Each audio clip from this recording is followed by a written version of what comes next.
Hi hello నమస్తే, నేను మీ ఆకాశ్ రామన్న. ఎప్పట్లాగే ఈసారి కూడా ఓ ఇంట్రెస్టింగ్ స్టోరీతో మీ ముందుకొచ్చా. ఖమ్మం ఎంపీ స్థానంలో పోటీ అంటేనే గులాబీ నేతలకు గుబులు రేపుతోందట. మొన్నటి వరకు కాల్ రెగరేసిన నేతలంతా అధికారం కోల్పోవడంతో సైలెంట్ అయిపోయారని ఆ పార్టీ శ్రేణులే అంటున్నాయి. ఎన్నికల సమయం దగ్గర పడుతున్నా రేసులో నేనున్నానని ఎవరూ ముందుకు రావడం లేదట.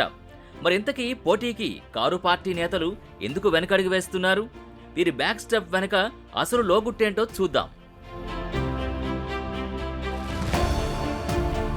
ఖమ్మం పార్లమెంట్ సెగ్మెంట్ నుంచి బీఆర్ఎస్ నేత నామా నాగేశ్వరరావు ఎంపీగా ప్రాతినిధ్యం వహిస్తున్నారు. త్వరలో పార్లమెంట్ ఎన్నికలు రాబోతున్నాయి.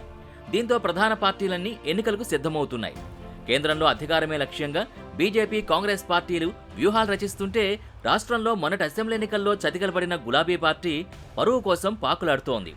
తెలంగాణలో అధికారం కైవసం చేసుకున్న కాంగ్రెస్ ఫుల్ జోష్లో ఉండగా ఆశించిన స్థానాలు కూడా రాక కారు పార్టీ డీలా పడిపోయింది. ఎంతలా అంటే పోటీకి అభ్యర్థులు కూడా దొరకనంతగా పరిస్థితి మారిందని జిల్లా నేతలే చెప్పుకుంటున్నారట. 2 వారాల క్రితం ఉమ్మడి ఖమ్మం జిల్లా ముఖ్య నేతలతో కేటీఆర్ సమావేశం నిర్వహించారు. సమావేశంలో నేతలకి ఆయన ధైర్యం నూరుపోశారు. అయినా లీడర్లు మాత్రం అక్కడ పోటీకి ఆసక్తి చూపడం లేదనే వార్తలు జోరుగా వినిపిస్తున్నాయి. ఖమ్మం లోక్సభ స్థానం నుంచి పోటీ చేయడానికి బీఆర్ఎస్ పార్టీ నుంచి ఎవరూ ముందుకు రావడం లేదట. చివరికి నామా నాగేశ్వరరావునే బరిలో పెడదామని కేటీఆర్ చెప్పినప్పుడు నామా నుంచి కూడా పెద్దగా రెస్పాన్స్ లేదని జిల్లాలో పార్టీ నేతలే గుసగుసలాడుకుంటున్నారట. తెలంగాణలో ప్రస్తుతం కాంగ్రెస్ పార్టీకి అనుకూలంగా గాలి వీస్తున్న వేళ ఓడిపోయే సీటు కోసం కోట్ల రూపాయలు పెట్టి చేతులు కాల్చుకోవడం అవసరమా అనే వాదనలు బలంగా వినిపిస్తున్నాయట. సహజంగా సిట్టింగ్ ఎంపీకి పోటీకి మొదటి ప్రాధాన్యత ఇస్తారు. పార్టీ హవా సాగితే 5-6 రేసులో ఉంటారు.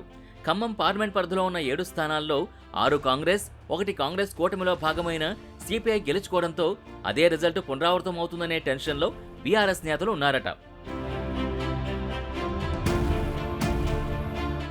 అసెంబ్లీ ఎన్నికల్లో బీఆర్ఎస్ ఖమ్మంలో ఘోరంగా ఓడిపోయింది.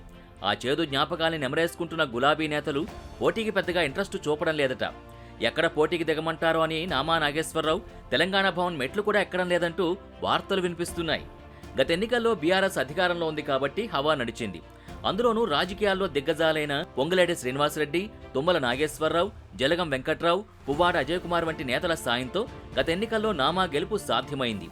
ఇప్పుడు పువ్వాడ అజయ్ తప్ప నామా వెంట నడిచే నేతలే లేకపోవడంతో ఆయన బ్యాక్ స్టెప్ తీసుకుంటున్నారని పార్టీ వర్గాలు చెబుతున్నాయి. పోనీ నామా నాగేశ్వరరావుపై జనంలో సింపతి, క్రేజ్ ఉందా అంటే అదీ లేదని గులాబీ నేతలే చెప్పుకుంటున్నారట. ఇప్పటికీ ఖమ్మం ఎంపీ ఎవరంటే టక్కున నామా పేరు చెప్పేవాళ్లు చాలా తక్కువగా ఉన్నారని టాక్. ఎంపీగా నిధులు తేవడంలో విఫలమైనట్టు గుసగుసలు వినిపిస్తున్నాయి. ప్రజా సమస్యలు తీర్చకపోవడం, హామీలు నెరవేర్చకపోవడం వంటి పరిణామాలు నామాకి మైనస్గా మారే అవకాశం ఉందని సొంత పార్టీ నేతలు సెటైర్లు వేస్తున్నారట. ఇప్పటికే కాంగ్రెస్ పార్టీలో 3-4 నేతలు పోటీకి సై అంటుండగా కారు పార్టీ నేతలు మాత్రం నై అంటున్నారట.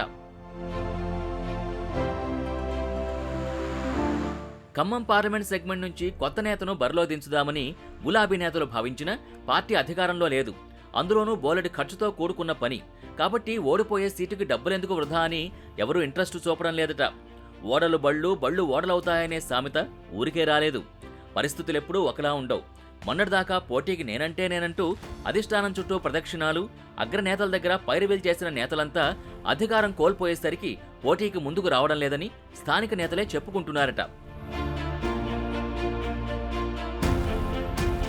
కాంగ్రెస్లో మాత్రం టికెట్ కోసం నేతలు క్యూ కడుతున్నారట.